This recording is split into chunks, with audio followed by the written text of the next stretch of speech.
High বন্ধুরা, আমি বলছি উদয়। আবার কি বলবো, এর আগে বলেছিলাম আপনাদের আমি কম্বাইন্ড চাষ অর্থাৎ একসঙ্গে চিচিঙ্গা এবং করলা চাষের কথা বলেছিলাম, পাশাপাশি মটরশুঁটির কথা বলেছিলাম এবং ওর সঙ্গে মটর কালাইয়ের কথা বলেছিলাম।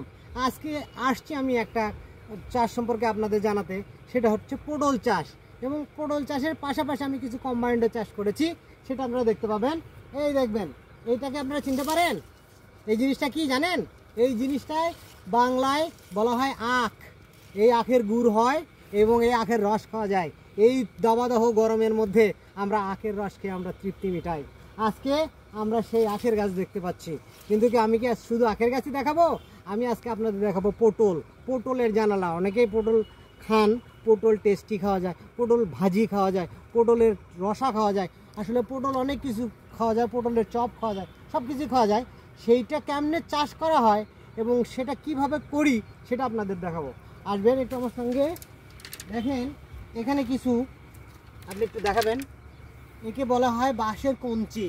এই বাঁশের কঞ্চিগুলো এই দেখেন, আপনি দেখতে পাবেন পাশে আমার একটা মাচা করা আছে। সেই মাচা করাতে কিছু নেট দেওয়া আছে এবং কিছু কিছু জায়গায় আমি এই বাঁশের কঞ্চিগুলো এইভাবে সেলাই করে সরিয়ে দিব, যাতে করে আমার এর উপর দিয়েও গাছ মানে বয়ে যেতে পারে। আর আরেকটা বিষয় আমি আজকে আপনাদের বলেছি, সেটা হচ্ছে সকালবেলায় আমি আপনাদের দেখাইছি আমি তিল চাষ করেছি। আসলে তিল চাষটা আমার করতে একটু দেরি হয়ে গেছে। আমি আগেও বলেছি যে বৃষ্টিজনিত কারণে আমি তিল চাষটা করতে পারিনি। আপনাদের আমি পরিচয় করাই দিই। তিল সবাই নাম শুনেছেন। তিল দিয়ে মানুষ পান খায়, তিল ভর্তা খায়, তিল দিয়ে মানুষ নাড়ু করে খায়। হিন্দু সম্প্রদায়ে তিলের নাড়ুটা মানুষ বেশি পছন্দ করে, বিশেষ করে দুর্গাপূজায়। আমি সেই তিল গাছ সম্পর্কে আপনাদের বলবো, দেখেন, এবং সেই ফলটা সম্পর্কে আপনাদের বলবো। এই যে এই ফুল, এই ফুলটা হচ্ছে তিলের ফুল, মাইকের মতো দেখতে, দেখেন কত সুন্দর। আর আপনারা দেখতে পাবেন এই যে এইগুলো হচ্ছে তিলের ফল। একটু ভালো করে খেয়াল করবেন। এই ফলগুলো, এই প্রত্যেকটা বিটের মধ্যে সরিষার যেমন দানা থাকে, ঠিক এই বিটগুলো বাতি হয়ে গেলে এর মধ্যে আমরা তিলের দানা পেয়ে থাকি। দেখতে পাবেন তিলের গাছগুলো কেমন, দেখতে পাইছেন? আপনারা দেখতে পাবেন। এই দেখেন, এইগুলো তিলের গাছ এবং তিল অনেকটা বড় হয়ে গেছে। আমি আজকে তিল চাষ করেছি। আপনারা আসেন, দেখেন এই যে প্রত্যেকটা গাছ, এই প্রত্যেকটা গাছে কি সুন্দর পটল ধরেছে।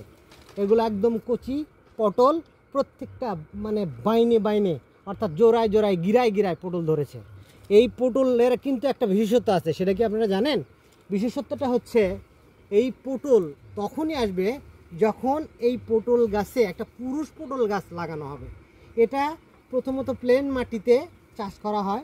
আপনারা দেখবেন প্রথমত প্লেন মাটিতে চাষ করা হয় কেমনে? এই জায়গাটায় একটা মানে সামান্য নিচু গর্ত করতে হবে। সেই গর্ত করে এই দেখেন, এটাকে বলা হয় বীজ পটল গাছ। এটা প্রত্যেকটা পটলের কাণ্ড মনে করেন এতটুকু পরিমাণ, এক একটা কাণ্ড কেটে এটাকে টুইস্ট করে মাটিতে পুঁতে রাখলে এটা 10 থেকে 15 দিনের মধ্যে গজাবে এবং তারপরে আস্তে আস্তে আস্তে আস্তে আস্তে বৃদ্ধি পাবে। কিন্তু বৃদ্ধি পেলে মাটিতে ছড়াই গেলে পটলের ফলন কম হবে, বিধায় আমরা মাচা করে সে পটলটাকে মাচার উপর তুলে দেই অধিক ফলন পাওয়ার আশায়। আজ যাচ্ছি বলে যাচ্ছি না, আবার দেখা হবে আপনাদের সঙ্গে। আবার কোনো আকর্ষণ নিয়ে আপনাদের সঙ্গে, পরবর্তী আকর্ষণ নিয়ে আপনাদের সঙ্গে দেখা হচ্ছে। আজ এখানেই রাখছি, আবার দেখা হবে বলছি, আবার দেখা হবে কোনো একটা আকর্ষণ নিয়ে আপনাদের সঙ্গে হাজির হব। আমি উদয়। Bye bye, tata.